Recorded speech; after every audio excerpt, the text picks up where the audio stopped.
découvert e-tuning par le biais d'un collègue. Il m'a parlé d'e-tuning comme plateforme pour trouver des partenaires avec lesquels collaborer sur des projets Erasmus. J'ai pu ensuite réaliser d'autres formations en distanciel où j'ai pu rencontrer également Stéphanie. J'ai une ambassadrice e-twinning qui m'en a parlé et je me suis lancée dans la formation en ligne qui a eu lieu pendant le confinement l'année dernière, et c'est là effectivement que j'ai vraiment découvert par moi-même ce que c'était et comment créer et mener un projet e-twinning en fait. Donc c'est Louisa qui m'a fait part de la plateforme, qui me l'a présentée, et je me suis greffée à elle. Et est venue par la suite l'idée du Cooking Challenge, mais ça on vous expliquera un peu plus tard d'où est venue cette idée.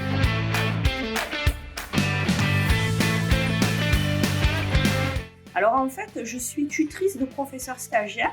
Je lui avais suggéré de proposer une sorte de challenge auprès de ses élèves dans lesquels elle pourrait intégrer des notions de gestion et d'administration. On a récupéré la trame qu'on a améliorée, la trame pédagogique du challenge, et que nous avons, grâce à Louisa et Stéphanie, diffusée auprès des partenaires e-twinning.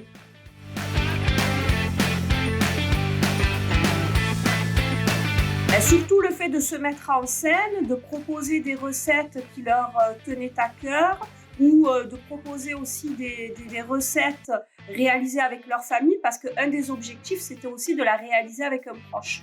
Et ça leur a plu. Certains ont fait des photos avec leurs parents, etc. Ça a créé du lien autant avec les familles qu'avec les enseignants et qu'avec les camarades. Et surtout, ça leur a permis de donner du sens à ce qu'ils faisaient en gestion et en administration, que ce soit au niveau de la rédaction de la recette, de sa mise en scène et de tous les calculs, parce qu'il y avait aussi d'autres défis et c'était super sympa.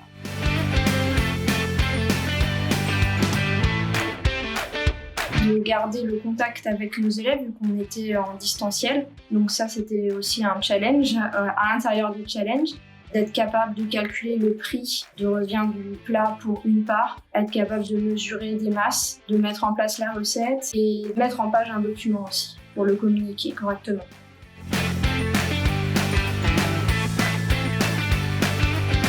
Dans un premier temps, les élèves devaient réaliser et proposer leurs recettes. Et ensuite, les élèves des autres établissements devaient réaliser la recette de leur choix. S'ils rencontraient des difficultés, ils devaient demander des explications complémentaires à l'élève qui avait proposé sa recette. Ce qui leur a donné envie, c'est le fait de savoir que c'était un challenge qui ne concernait pas que leur classe, leur établissement. C'est de savoir que d'autres personnes en France et en Espagne, parce que nous avions des partenaires espagnols, réaliser également des recettes. Donc, c'est ça aussi la grosse plus-value d'e-twinning pendant cette période de confinement, c'est de nous permettre de voyager, de communiquer avec l'extérieur tout en étant à la maison. Ça a été un point très très positif pour nous les enseignants comme pour les élèves.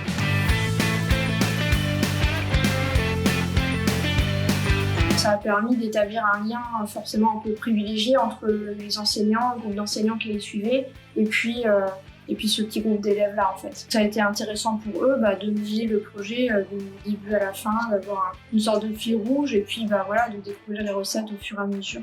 Ça nous a permis un peu de briser la glace, ce qui a permis aux élèves d'apprendre à mieux se connaître et d'établir une certaine proximité avec leurs enseignants.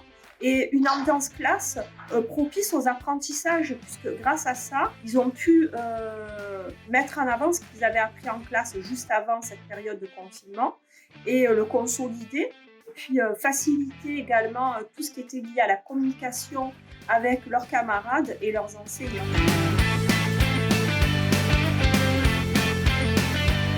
On a envie d'aller toujours plus loin, de toujours expérimenter et de proposer des choses nouvelles pour nous éclater davantage, parce que sincèrement, quand on vient au lycée, on s'éclate.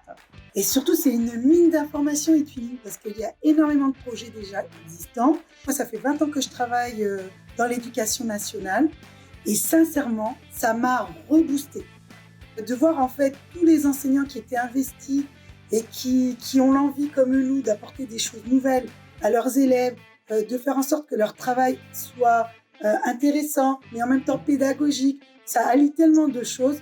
C'est vrai que ça permet de découvrir de nouvelles personnes, de nouvelles cultures et la façon d'enseigner aussi dans d'autres pays et c'est aussi super enrichissant.